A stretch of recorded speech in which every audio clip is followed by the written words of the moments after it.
այդ 6 մանդատը, եթե Իշխան Սաղաթելյանց ֆրակցիան եւ Նարեկ Կարապետյանց ֆրակցիան չի տալու, ձև չկա, որ իրանք տան։ Ինչի համար է պետք ոչի ճակատ ստեղծել, կոնսոլիդացված, արտախորհրդանական եւ բոլոր ուժերից, որ այդ ոչի ճակատը համանդրական, այդ Ալիևի պարտադրանքին, արտաքին պարտադրանքի դրացին անցկացնի։ Այսինքն, եթե կա Հայաստանում հանրակրվե, ուրեմն խորհրդարանական առաջին պատնեշը փլուզված է։ Այդ ջուրը, որ գալի կուտակվում ու պատնեշ կա, չէ՞, պատնեշը պիտի բացեն մեծ հոսքով գնա։ Այսինքն հիմա ջուրը կուտակվում է։ Նիկոլ Փաշինյանը ջուրը սենց կուտակելով բարձրացնում է ճնշումը։ Ողջույն սիրելի հայրենակիցներ, այսօր ես ուզում եմ մի քիչ զրուցել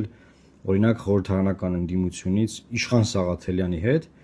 որը մի քանի հայտարարություն է արել, ես կարող եմ բնականաբար զանգել Իշխան Սաղաթելյանին եւ ասել են ինչ որ ասում եմ, բայց սա շատ կարեւոր է բոլոր ընդդիմադիր ուժերի համար եւ մեր ժողովրդի համար։ Դա համար ժողովրդից թաքցնելու բան չկա, պետք է այս ձևով է զրույցը տեղի ունենա։ Հիմա կլսեք։ Բաքվում ազդակներ են ստացել, որ մոտ ապագայում Հայաստանում մեկնարկելու է նոր սահմանադրության ընդունման գործընթացը։ Այսօր հայտարարել է Ադրբեջանի նախագահի արտաքին հարաբերությունների գծով օգնական Հիկմետ Հաջիևը։ Հնարավոր համարելով Հայաստանում հանրաքվեի կազմակերպումը, ադրբեջանցի բարձրաստիճան պաշտոնյան կրկնել է Բաքվի պահանջը։ Հայաստանի սահմանադրության նախաբանում Ադրբեջանի հասցեին տեղ գտած պահանջների վերացումից հետո միայն կստորագրեն խաղաղության համաձայնագիրը։ Նույն պահանջը այսօր վերահաստատել է նաև Ադրբեջանի արտգործնախարար Ceyhun Bayramova։ Թե ումից եւ կոնկրետ ինչ ազդակներ են ստացել Բաքվում, որ հանրաքվեն հնարավոր է եւ մոտ ապագայում էլ այդ գործընթացը կմեկնարկի, Հաջիևը չի մանրամասնել։ Ստեղ կանգնեցինք։ Այսինքն Ադրբեջանի նախագահի օգնական Հիկմետ Հաջիևը ասում է, որ իրենք ազդակներ են ստացել, այսինքն այստեղից ինչ որ մեկը իրանց WhatsApp-ով գրել է կամ զանգել են, խոսացել են, կամ երբ որ եկել է Դիլիջան, հաց են կերել, հանդիպում են արել, հայելել են մեր Տավուշի մարզի բնությունը եւ օդը, այդ ժամանակ այդ ազդակները ստացել գնացել է, բայց այս մոտավորապես անցել է 2 ամիս։ Սա նոր ազդակներ է ենթադրում եմ թարմ, վերջ, այսինքն մենք ժողովուրդը, Հայաստանի Հանրապետությունը ոչ ոք չգիտի, որ սահմանադրական այդ փոփոխությունն է, այդ նոր սահմանադրություն ընդունելու հարցը հիմա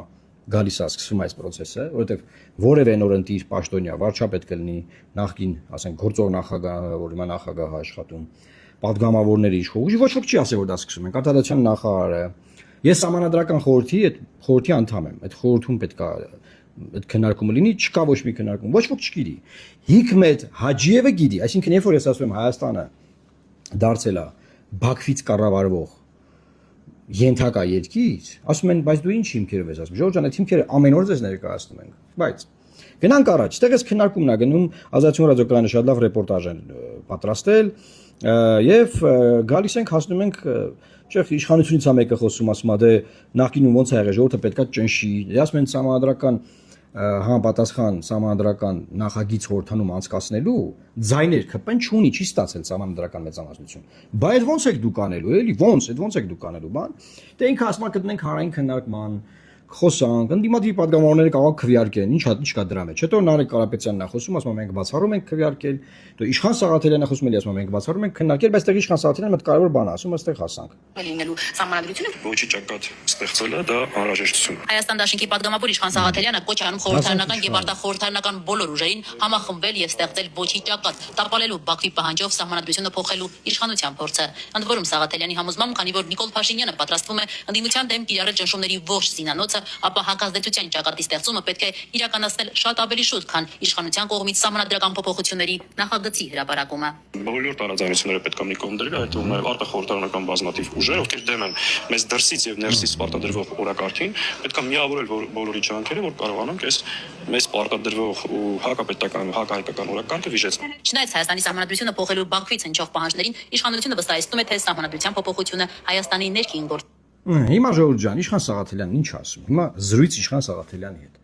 Իշխան Սաղաթելյանն ասում է, որ պետք է արտախորհրդարանական եւ խորհրդարանական ուժերից լայն ոչի ճակատ ստեղծվի, որ կարողանանք վիճեցնել այս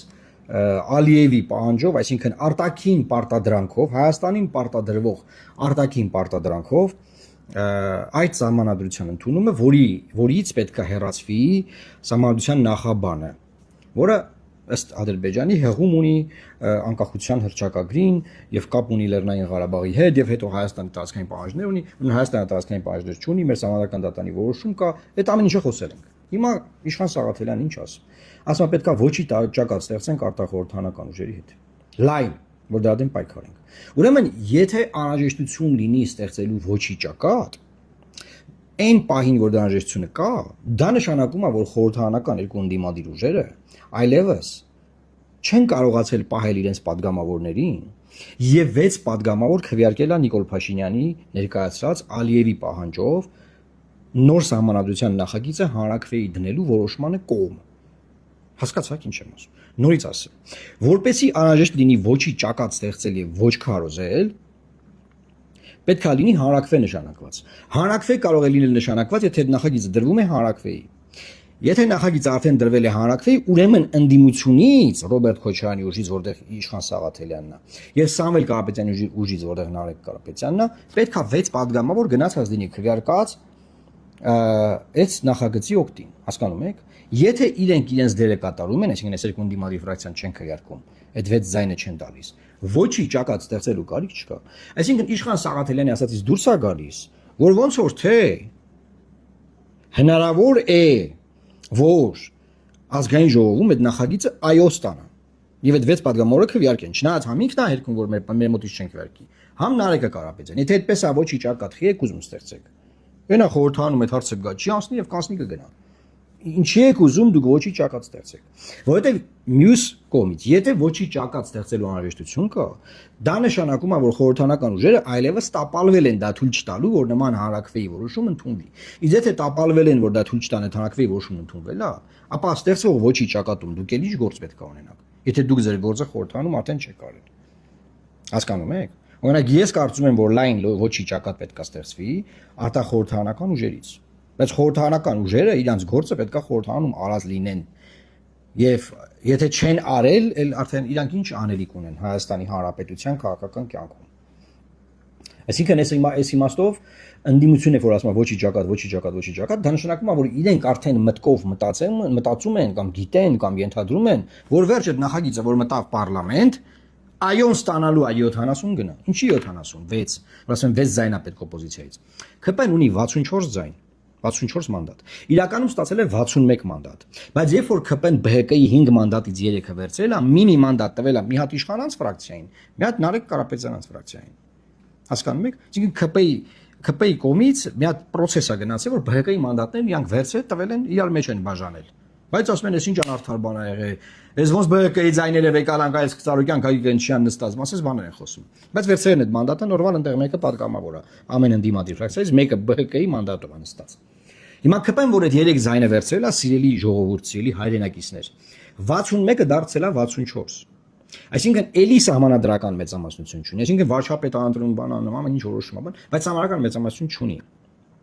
Ու որ սահմանադրական մեծամասնություն չունի, իրան պետք է 6 մանդատ եւս, որ 70 ձայն լինի, որ 70 ձայնով քվեարկություն լինի, որ Նիկոլ Փաշինյանի բերած սահմանադրության տեքստը խորհրդանում անցնի, որը ասում է Ալիևը, որ դա պետք է անեք։ Հետեւաբար, այդ 6 մանդատը, եթե Իշխան Սաղաթելյանից ֆրակցիան եւ Նարեկ Կարապետյանից ֆրակցիան չի տալու, ձև չկա, որ իրանք տան։ Ինչի համար է պետք ոչի ճակատ ստեղծել, կոնսոլիդացված արտախորհրդանական եւ բոլոր ուժերից,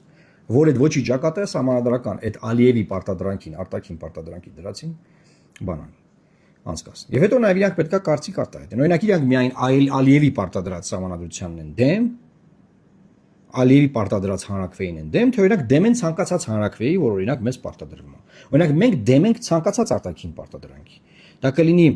ԵԱՏՄ-ից պարտադրվող մեզ, որ մենք պետք է հանրաքվե անենք, կողմնորոշվենք ինչ ենք անում։ Մենք դեմ ենք նման հանրաքվեին, դեռ դա արտաքին պարտադրանք է։ Մենք դեմ ենք Ալիևի ասած պարտադրանքին հանրաքվեին։ Այսինքն մեր համար կապ չունի։ Ալիևն է ասում դա, Վլադիմիր Պուտինն է ասում, Տոկաևն է ասում։ Այդ վերջ հայտարարությունը ոնց էր ՌԴ եւ Ղազախստանի նախագահների կողմից էր ընդունված, չէ՞, այդ հայտարարությունը, որ իրանք Նիկոլ Փաշինյանի կոչենանում հանրաքվե անի մինչեւ դեկտեմբեր։ Ու փաստորեն Հայաստանի ամբողջ այս տնտեսությունը, որ հիմա կոլապսի առաջ է կանգնած, այս ապրանքները փակված են, դրա պատճառով է։ Այսինքն մինչև այն պահը, որ խորհրդանում հիմա քննարկում են քերիդ ոնց է բան, այնտեղ քո կինս է աշխատում, չէ, բա քո կինը, բա քո իմ կինը դեկրետ է, իսկ քո կինս է, իսկ քո դեկրետ է, իսկ բանը Range Rover-ը, բան չէ, դրանք այդ բաներն են քննարկում։ Հայաստանի տնտեսությունը արհավիրքի մեջ է հայտնված։ Բայց ելի մեր ժողովուրդը ընտրել է սենց էլիտա, էսա Հայաստանի քաղաքական էլիտան, եւ այս էլիտայով այս ժողովուրդը ուզում է ինքը իր խնդիրները լուծի։ Ժողովուրդ ջան, ես ձեզ լավ լույս չունեմ այդ իմաստով ասելու, որտեղ այս քաղաքական էլիտան, որը դուք ընտրել եք, անգամ խաբար չի, թե ինչ է կատարվում տարածաշրջանում, կուրսի չի, թե ինչ կա աշխարհում ընդհանրապես, ու տենց իրանց Range Rover-ներից են մենակ խաբար։ Մենակ իրանք իրանց հարցերից գիտեն, ընդ ով ինչ բան։ Այսինքն ամբողջ աշխարհում պարլամենտը ներկայացնում է ժողովրդին, Հայաստանում պարլամենտը ներկայացնում է ինքը իրան։ Այսինքն այնտեղ ցանկացած մարդ ներկայացնում է ինքը իրան։ Всё։ Ու կարա իրա կամ հակառակ այն մեկի նստածի, այն մյուսի Range Rover-ից բան ինչ որ ասի, այդքան բան։ Էս է այս մարդկանց անելիքը գործը։ Բայց դե բնականաբար դե հիմա ժողովրդի ռոթ ընտրել է, մենք հարգանքով ենք վերաբերում ժողովրդի ընտրությանը, եւ Իշխան Սաղաթելյանն ասում է պետք է մեծ ճակատ ստեղծել։ Հիմա այս հարցերը որ ես բարձրացնում եմ, սա ոչ միայն Իշխան Սաղաթելյանի մեկնաբանման անհրաժեշտությունը ունի, այլև ամբողջ օպոզիցիոն դաշտը պետք է տեսնի, որ ինչ է կատարվում։ Այսինքն եթե կա Հայաստանում հանրակրվե, ուրեմն խորհրդարանական առաջին պատնեշը փլուզված է։ Այդ ջուրը որ գալի կուտակվում, պատնեշ կա, չէ՞, պատնեշը պիտի բացեն մեծ հոսքով գնա։ Այսինքն հիմա ջուրը կուտակվում է։ Նիկոլ Փաշինյանը ջուրը սենց կուտակելով բարձրացնում է ճնշումը։ Եթե իրանք այդ պատնեշը չեն պահելու ու եկել են մեզ ասեն, որ եկեք իրար հետ հավաքվենք, ճակատ ստեղծենք։ Այդտեղ խնդիրներ առաջանալու։ Այսինքն եթե օպոզիցիան հանրակրվեն չի կարողանալու թույլ չտա պարլամենտի մակարդակում, որի մեր շնորհիվ ԿՊ-ն չի ստացել։ Մեր շնորհիվ ԿՊ-ն չի ստացել համարական մեծամասնություն։ Այդ է խնդրեմ կա։ Իսկ ինչի մեր շնորհիվ մեզ վերջի ոդկասթում բացատրել եմ դա։ Այդ է խնդրեմ կա։ Այդ է խնդրեմ ալինելու։ Էսա իրավիճակը եւ ես զարմացած եմ Իշխան Սաղաթելյանի հայտարարությունից։ Դրա համար ես փորձեցի